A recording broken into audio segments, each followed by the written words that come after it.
Warahmatullahi wabarakatuh. Alhamdulillah, alhamdulillahirabbil alamin, wa bihi nasta'inu ala umuri dunya waddin. Assalatu wassalamu ala sayyidina Muhammadin wa ala alihi wa sahbihi ajmain. Amma ba'du. Puja-puji syukur kita panjatkan kehadirat Allah Jalla Jalaluh. Salawat dan salam semoga selalu tercurah kepada junjungan kita baginda Nabi besar Muhammad sallallahu alaihi wasallam. Alhamdulillah, hari ini saya bersyukur kehadirat Allah bahwasanya kita semua bisa melaksanakan salah satu kewajiban kita, yaitu sholat zuhur, bahkan kita lakukan secara berjamaah. Mudah-mudahan amalan kita hari ini dan hari-hari selanjutnya sampai maut menjemput kita diterima oleh Allah Subhanahu wa taala. Bapak-bapak semua sehat ya, Pak? Alhamdulillah. Masih ada yang mabok kambing nggak nih ya? Ya, masih suasana bulan Zulhijjah ya. Di bulan Zulhijjah ini ada dua peristiwa besar, yaitu wukuf di Arafah dan hari Idul Adha. Sungguh beruntung saudara-saudara kita yang bisa wukuf di Arafah melaksanakan ibadah haji. Ya, karena di tanggal 9 Zulhijjah tersebut Allah Subhanahu wa taala turun ke bumi membanggakan hamba-hambanya yang bisa melaksanakan wukuf di Arafah. Apabila di bulan Ramadan, di malam Lailatul Qadar yang tanggalnya itu tidak diketahui secara pasti, Allah mengutus para malaikatnya untuk mendoakan hamba-hambanya yang beribadah di malam Lailatul Qadar. Namun khusus di hari Arafah, di tanggal 9 Zulhijjah, tanggalnya jelas, di hari Arafah, Allah yang turun membanggakan kita yang wukuf di sana di hadapan para malaikat-malaikatnya, dan kitanya tentu akan diampuni oleh dosa-dosa kita oleh Allah Subhanahu wa taala. Kita doakan semoga saudara-saudara kita yang bisa menunaikan ibadah haji ini tahun ini, hajinya menjadi haji yang mabrur, umrohnya umratan makbulah, dan ziarahnya ziaratan mutaqabbalah, dan kita bisa melaksanakan ibadah haji. Bagi yang belum, mudah-mudahan Allah berikan kita kesempatan dan kekuatan untuk melaksanakan ibadah haji tersebut.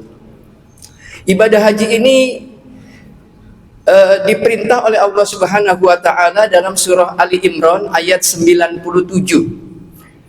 Walillahi 'alan nasi hajjul baiti man istata'a ilaihi sabila. Dan bagi Allah, untuk seluruh manusia yang beriman kepada Allah, diwajibkan hajjul baiti, yaitu pergi haji. Siapa saja yang diwajibkan untuk pergi haji? Man istata'a ilaihi sabila. Siapa saja yang sudah mampu, siapa saja yang sudah punya kesempatan, maka orang tersebut wajib menjawab panggilan Allah, yaitu pergi haji. Panggilan ini, ayat ini merupakan panggilan dari Allah Subhanahu wa taala berdasarkan hadis baginda Nabi besar Muhammad sallallahu alaihi wasallam, innal hujjaj wal ummar wafdullah. Sesungguhnya orang-orang yang berhaji dan orang-orang yang umroh itu wafdullah, tamunya Allah. Da'ahum fa'ajabu, Allah panggil mereka, fa'ajabu, dan mereka menjawab panggilan Allah tersebut. Jadi rasanya sungguh memprihatinkan bila ada saudara-saudara kita yang diberikan harta yang cukup, tenaga yang fisik yang kuat, kemudian kesempatan yang ada, begitu ditanya mengapa Anda tidak pergi haji, dengan ringannya menjawab belum panggilan Allah. Ini nggak boleh kita lakukan. Karena siapa saja yang sudah diberikan harta yang cukup, tenaga yang kuat, kesempatan yang ada, berarti orang tersebut telah dipanggil oleh Allah untuk melaksanakan ibadah haji. Jadi bagaimana respon kita untuk menyikapi ibadah haji tersebut adalah bagaimana perlakuan kita. Begitu kita mendapatkan harta yang cukup, tenaga yang kuat, dan kesempatan yang ada, segera daftarkan ibadah haji kita. Andai kata di hari hanya kita jatuh sakit, atau ada sesuatu urusan yang menyebabkan kita tidak bisa melaksanakan haji, itu baru kita bisa menjawab belum panggilan Allah. Bahaya kalau pola pemikiran semacam ini kita biasakan. Ini seperti yang digambarkan oleh Sayyidina Ali bin Abi Thalib radhiyallahu anhu, bahwasanya kalimatul haq yuridu bihal batil. Kata-kata yang kelihatannya benar tapi tujuannya adalah batil. Tujuannya tidak benar.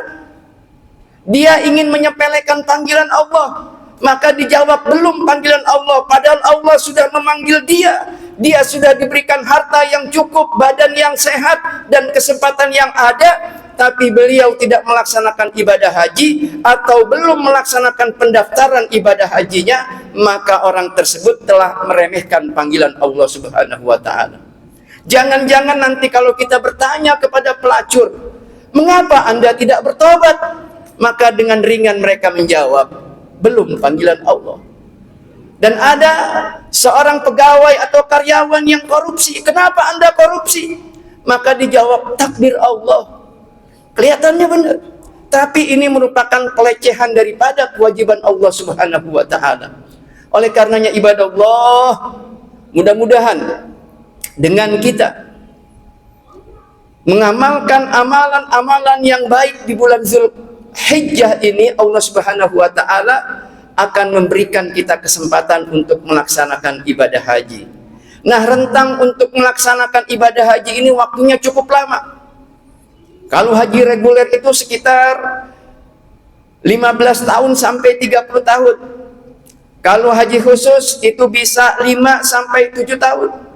Kalau haji furoda mungkin bisa tahun ini daftar, tahun ini bisa berangkat, atau tahun yang akan datang baru berangkat. Dan harganya itu luar biasa perbedaannya. Nah, oleh karenanya kita sebagai umat Rasulullah Sallallahu Alaihi Wasallam mendapatkan kekhususan dari Allah Subhanahu Wa Taala. Meskipun kita belum melaksanakan ibadah haji, tapi Allah melalui kekasihnya yaitu baginda Nabi besar Muhammad Sallallahu Alaihi Wasallam memberikan beberapa amalan-amalan yang pahalanya itu sama dengan melaksanakan ibadah haji. Ingat ya Pak, pahalanya bukan berarti kita sudah menunaikan ibadah haji. Berarti pahalanya sama dengan melaksanakan ibadah haji. Apa aja itu yang pertama? Yang pertama itu adalah man kharaja min baitihi mutatahiran ila salatil maktubah fa ajruhu kahaji muhrim. Barang siapa yang keluar dari rumahnya dalam keadaan suci, dalam rangka hendak melaksanakan salat berjamaah, salat yang 5 waktu, maka orang tersebut mendapatkan pahala haji seperti orang yang berihram. Luar biasa. Untuk mendapatkan pahala haji, kita diberikan keringanan oleh Allah, bahwasanya kalau kita menuju masjid dalam keadaan berwudu, dalam keadaan suci, untuk melaksanakan sholat berjamaah 5 waktu, maka kita akan mendapatkan pahala seperti melaksanakan ibadah haji. 5 kali kita mendapat pahala haji. Apa sih pahala haji? Laisa lahu jaza illal jannah. Tidak ada balasan yang baik bagi orang yang berhaji. Orang yang hajinya mabrur adalah surga Allah Subhanahu wa Ta'ala. Kemudian yang kedua, amalan yang bisa memberikan kita pahala seperti melaksanakan ibadah haji dan umrah. Man ghoda ilal masjidi, siapa orang yang pergi ke masjid, la yuridu illa ayyata'allamal khaira au yu'allimu, dalam hatinya tidak ada keinginan dari kepergiannya ke masjid itu kecuali untuk menuntut ilmu, belajar tentang kebaikan, atau mengajarkan ilmu, atau mengajarkan tentang kebaikan, maka orang tersebut mendapatkan pahala haji dan umroh. Jadi siapapun di antara kita yang rajin hadir di majelis ilmu, di masjid-masjid dekat rumah kita, di lingkungan kita, di musola kita, kita hadir untuk belajar ataupun untuk mengajar, maka bila itu kita laksanakan, kita akan mendapatkan pahala haji dan umroh. Alhamdulillah. Kemudian pernah beberapa sahabat Rasulullah Sallallahu Alaihi Wasallam, mereka termasuk dari orang-orang yang tidak mampu, mereka orang-orang yang miskin. Mereka pernah mengeluh kepada Rasulullah, ya Rasulullah, bagaimana keadaan kami ya Rasulullah? Kami ini sungguh iri dengan orang-orang yang kaya. Mereka bisa sholat sama seperti sholat kita. Mereka bisa puasa sama seperti puasa kita. Mereka bisa baca Quran seperti bacaan Quran kita. Tapi dengan hartanya mereka bisa berjihad, mereka bisa bersedekah, mereka bisa melaksanakan ibadah haji. Maka Rasulullah Sallallahu Alaihi Wasallam dengan penuh kasih sayang menjawab kepada sahabat-sahabatnya yang tidak mampu tersebut, maukah kalian kalau aku unjukkan satu amalan yang pahalanya akan melampaui pahala-pahala mereka? Mereka segera menjawab, mau ya Rasulullah. Tusabbihuna wa tahmaduna wa tukabbiruna, kalian hendaklah membaca tasbih subhanallah, tahmid alhamdulillah, takbir Allahu akbar khalfa salati, setelah kita selesai melaksanakan ibadah salat, salasa wa salasin, 33 kali. Kalau itu kita laksanakan, maka kita akan mendapatkan pahala haji, pahala umroh, dan pahala berjuang di jalan Allah Subhanahu wa ta'ala. Ternyata orang-orang kaya pun mendengar hadis tersebut, maka mereka pun melakukan amalan tersebut. Kembali orang-orang yang miskin itu berjumpa, bertemu dengan Rasulullah, ya Rasulullah, mereka juga melaksanakan amalan yang serupa. Maka baginda Rasul menjawab, hadza fadlullah, ini adalah karunia dari Allah Subhanahu wa ta'ala, yu'tihi liman yasha, Allah memberikan kepada yang dikehendaki. Kemudian yang keempat, siapa itu yang mendapatkan pahala haji dan umroh? Yaitu orang-orang yang berbakti kepada kedua orang tua. Ada salah seorang sahabat Rasulullah Sallallahu Alaihi Wasallam, beliau orang yang lemah, mengeluh kepada Rasulullah, ya Rasulullah, saya ini orang yang lemah, saya tidak kuat untuk berjihad di jalan Allah. Adakah amalan yang bisa serupa dengan pahala berjihad di jalan Allah Subhanahu wa ta'ala? Maka Rasul yang mulia bertanya, apakah engkau mempunyai orang tua atau salah satu dari keduanya? Ada ya Rasulullah, yaitu ibuku. Maka berbuat baiklah kepada ibumu, berbaktilah kepada ibumu. Bila engkau berbakti, idza fa'alta, apabila engkau lakukan perbuatan baik tersebut kepada orang tuamu, kepada ibumu, maka engkau seakan-akan pergi haji, pergi umroh, dan berjihad di jalan Allah Subhanahu wa ta'ala. Alhamdulillah. Ini amalan-amalan yang bisa kita lakukan setiap hari. Beruntung orang tuanya masih ada. Orang tua yang masih ada, kunci surga masih ada di dunia. Kita berbakti kepada mereka, kita akan mendapatkan pahala haji dan umroh. Bahkan kita dianggap sebagai pejuang di jalan Allah Subhanahu wa ta'ala. Kemudian yang kelima adalah man shalla sholatas subhi fi jama'atin, barang siapa yang sholat subuh berjamaah, summa jalasa, Kemudian orang tersebut setelah selesai sholat subuh berjamaah, dia duduk yazkurullah. Mereka berzikir mengingat Allah, mengaji ayat-ayat Allah, mempelajari hadis-hadis Nabi, majelis taklim hatta tulu'is syamsi, sampai terbenamnya matahari. Summa shalla raka'atain, kemudian orang tersebut salat sunnah 2 rakaat. Fa ajrahu ka hajjil umroh, maka pahalanya adalah balasan untuk mereka itu adalah seperti haji dan umroh. Bahkan di riwayat lain dikatakan bahwasanya baginda Nabi mengatakan tamatan, sempurna sampai 3 kali.